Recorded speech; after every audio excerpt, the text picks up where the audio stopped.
नमस्कार, राधिकाज किचनमध्ये सगळ्यांचे खूप खूप स्वागत. तर आज मी बनवणार आहे मखाण्याचा चिवडा. खूप सोपा आहे. तर चला मग रेसिपीला लगेच सुरुवात करूया. तर सगळ्यात अगोदर आपल्याला मखाना हलकासा भाजून घ्यायचा आहे, कारण हा थोडासा वातडलेला असतो. तर थोडासा भाजला तर तो मस्त कुरकुरीत होतो. आपण मुरमुऱ्याचा चिवडा बनवतो सेम त्याच पद्धतीने हे मखाने सुद्धा भाजून घ्यायचे आहे.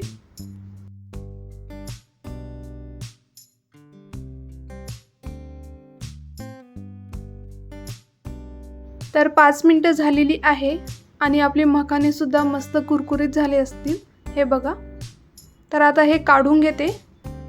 त्यानंतर एका कढईमध्ये 3 ते 4 चमचे तेल टाकायचं.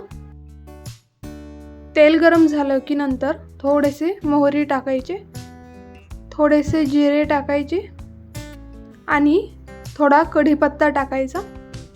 कढीपत्त्याने चिवड्याला छान चव येते, त्यामुळे कढीपत्ता टाकायचा. हा थोडासा फ्राय केला की नंतर यामध्ये शेंगादाणे टाकायचे आहे. तर या ठिकाणी मी चिवड्यामध्ये थोडे जास्तीचे शेंगदाणे टाकणार आहे, कारण मला शेंगदाणे जास्त आवडतात. तुम्ही सुद्धा तुमच्या आवडीप्रमाणे शेंगदाणे कमी जास्त टाकू शकता.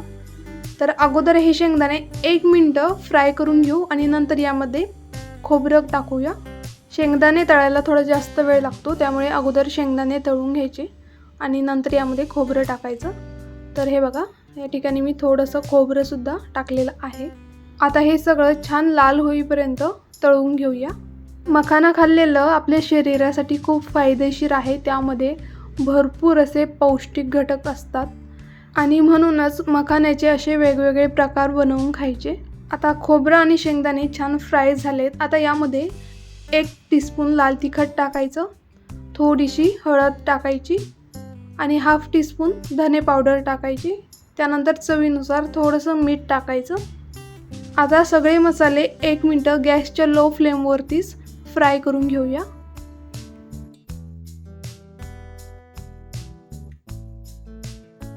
तर 1 मिनिट झालेलं आहे. मसाले मस्त फ्राय झालेत.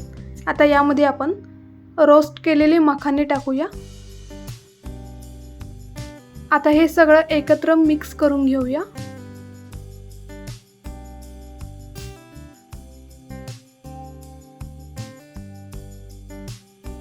सगळं छान मिक्स झाल्यानंतर पुन्हा हे 2 मिनिटासाठी असंच कमी गॅसवरती आपल्याला भाजून घ्यायचं आहे, म्हणजे हे मसाले आणि मखाना छान मिक्स होईल.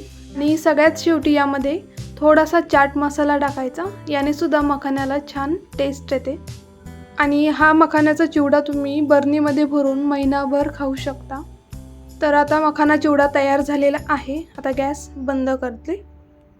तर अशा पद्धतीने तुम्ही सुद्धा मखाण्याचे वेगवेगळे प्रकार बनवून बघा. या अगोदर मी मखाण्याची भेळ बनवली होती, त्याची लिंकसुद्धा मी खाली डिस्क्रिप्शन बॉक्समध्ये दिलेली आहे. त्या लिंकवर क्लिक करून तुम्ही ती रेसिपीसुद्धा नक्की बघा. आणि तुम्हाला माझी आजची ही रेसिपी आवडली असेल तर व्हिडिओला लाईक करा, माझ्या चॅनलला सबस्क्राईब करा आणि खाली दिलेल्या बेल आयकॉनवर क्लिक करा.